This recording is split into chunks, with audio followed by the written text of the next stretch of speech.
Shalom and welcome to another in our series of podcasts from Temple Beth Am, a dynamic center for conservative Judaism in Los Angeles. This is a recording of a Shabbat sermon by Rabbi Adam Kligfeld. We've already mentioned several times today that it's odd and strange to be having such a wonderful time in the midst of such horrors around us. But we're all grateful. We're also grateful that this building is still here and that we can be here, and it's also a proper antidote to a week of tremendous stress and upheaval. And there'll be much more work to do when Shabbat is over. So Modeh Ani, I'm so grateful for this gathering, for all of the voices and the sense of spirit that filled up this room for the last hour. Raise your hand if this is your first time at a Kol Tefillah conference. Okay, hands down. Raise your hand if you think this is your second time. Okay. Raise your hand if you think it's your third time. Raise your hand if you think you've been to more than 5. Woo! Hands down. I think Rabbi Schatz, you've been to them. Several. If you've been to this conference more than a few times, then you've heard me give a version of these words of Hakarat HaTov already, but I have to repeat them. The fact that this conference even exists is still a wonder to me. It began just as a maybe. Maybe since we think a lot in our community, but we're not the only ones, of course, about how to fuse the inherited liturgy with a sense of spontaneity and wakefulness in prayer. Maybe we should bring some people together to do it and talk about it and learn from each other. And Rabbi Chorny and Rabbi Schatz and I had this conversation now about 8 or 9 years ago, and we thought, let's see if people will come. And in 2018, a lot of people and seemed to be handing me a microphone every single time I needed one. And after the first one, it was both so wonderful and so exhausting, we said, never again.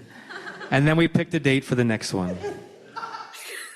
And over these years, we've developed a wonderful set of relationships with many people in the room and many people who've been in previous conferences and who are not here tonight, who are all out there in the field as professionals or as lay people, trying to make the Jewish prayer experience more real, ecstatic, immediate, meaningful. It couldn't happen without their vision and their tremendous professionalism and attention to detail and really love for this work. And I am so grateful to you, Rabbi Schatz, and to you, Rabbi Chorny, for continuing to run with this incredible, incredible idea and for bringing so many special people around us to make it happen. I'm grateful that my friend and brother, Rabbi David Ingber, Romamu, and Rabbi Dina Allen are here this weekend to bring their artistry and their wisdom and their genius around this work to our community and to all the communities that are here. And I'm grateful for years and now more than a decade and a half of lay leadership in this community. Some of you are sitting right here who give the clergy an opportunity to experiment, to try new things, for it not always to work, but to let us know that our work is appreciated. And if you're a Jewish professional in the room, seek such lay leaders out in your community, raise them up, put them on the nominating committee tomorrow, because the nominating committee tomorrow is who your board of trustees is going to be in a decade. And if you're a lay person in the room and you already uphold your clergy and your community in this way, bravo. And if you don't yet, I have some people you can speak to. There is a tension in all that we do as human beings, and certainly all we do in the spiritual realm, between the mind and the heart, the brain and the spirit, the thinking and the feeling. the processing and cogitating and the experiencing. Every relationship has to toggle in between those modes. You spend too much time battling mind to mind, you might win an argument, but you're going to lose a love. And yet, if all you are is feeling, then it may not last. And in the Jewish tradition, that tension exists as well. Are we mostly people who study, or are we mostly people who pray? Are we people who break down arguments and refine positions and sharpen ideas? Or are we people who close our eyes and try to connect with the divine? In rabbinical school, there was a lot of study. And that's a good thing. I don't mind saying, and some people know this about me, I am a snob about knowledge on some level. I think knowledge of the thing that you profess to be a master of is significant. And so knowledge matters, and there was a lot of study. It's amazing how little of the content of the specific study that we did in rabbinical school plays out regularly in rabbinic work. But the ability to study with discernment and to make distinctions, very significant. But at least when I was in rabbinical school, there wasn't nearly enough attention focused on cultivating the many rooms of the heart and the spirit that really allow you to be a delivery mechanism for others and also for yourself of the very spiritual experience that Jewish life and rabbinic life is supposed to be bringing us to. Because we're not just a Beit Midrash. Our wisdom emerges from the Beit Midrash, but we experience life in the Beit Knesset. One of the classic stories in the Talmud that elevates and venerates how significant study is has to do with when Rabbi Chizda was set to die.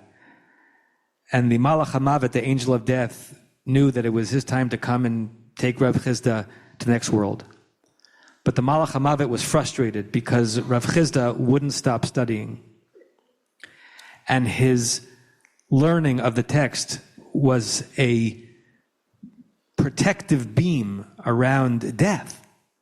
It's a silly story, but a magnificent story. As if to say, having your nose in our holy books is a defense mechanism against annihilation, personally and nationally.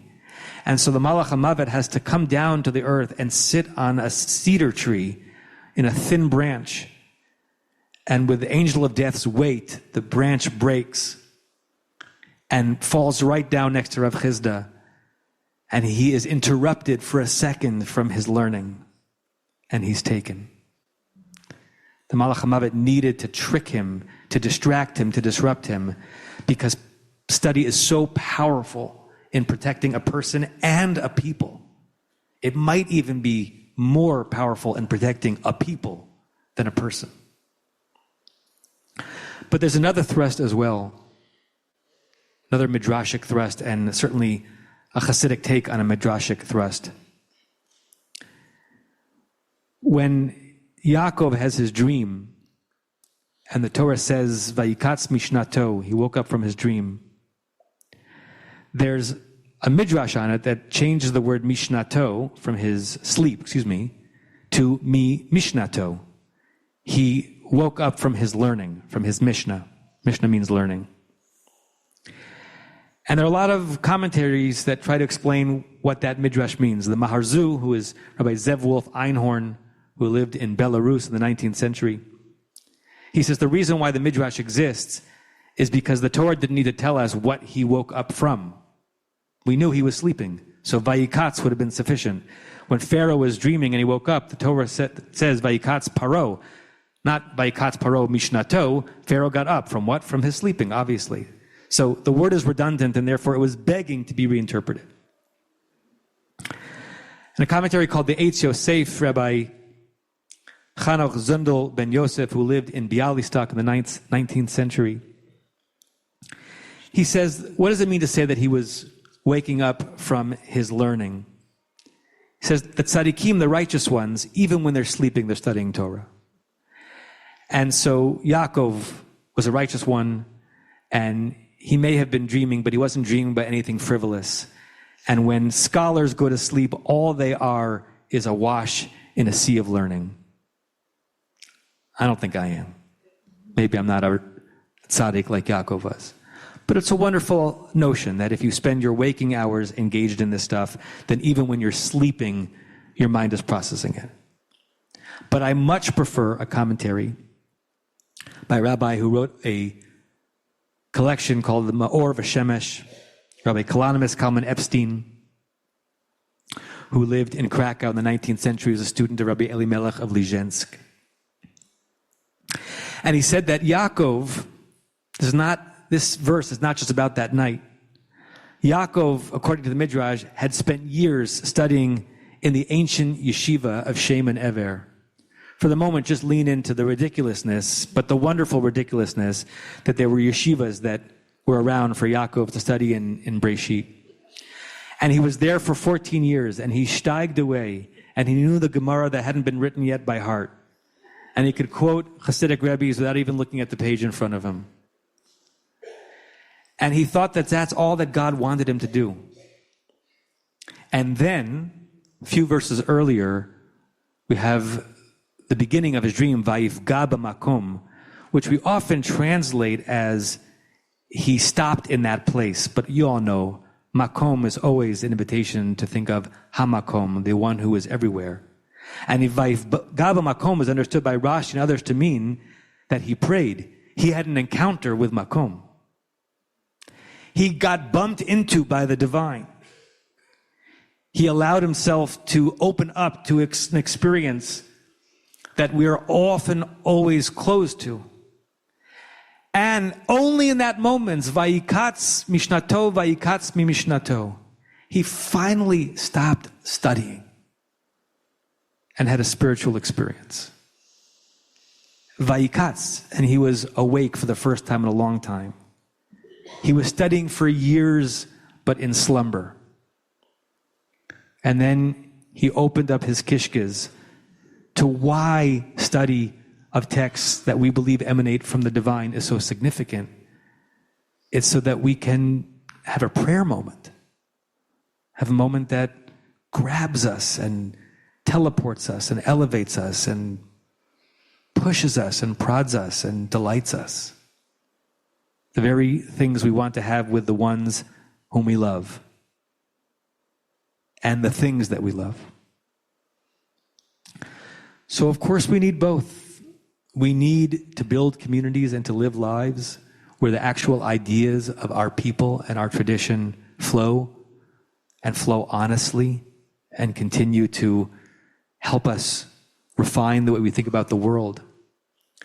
But we also, as Bnei Yisrael, as the descendants of Yaakov, need to be reminded when it's time to wake up from our intellects, to wake up from our cerebral processing, and have a moment of ecstasy that can't be described, can't easily be returned to exactly like that, but is sort of one of the primary reasons we're alive and doing this whole thing.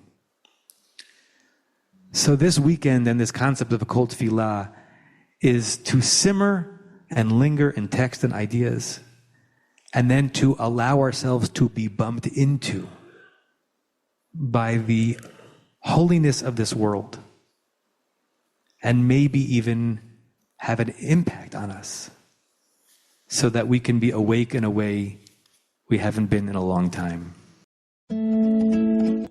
You've been listening to another in our series of podcasts from Temple Beth Am, a dynamic center for conservative Judaism in Los Angeles. If you enjoy these podcasts, we invite you to write a review on the Apple Podcast site or wherever you get your podcasts. For more information about Temple Beth Am, Los Angeles, go to tbala.org.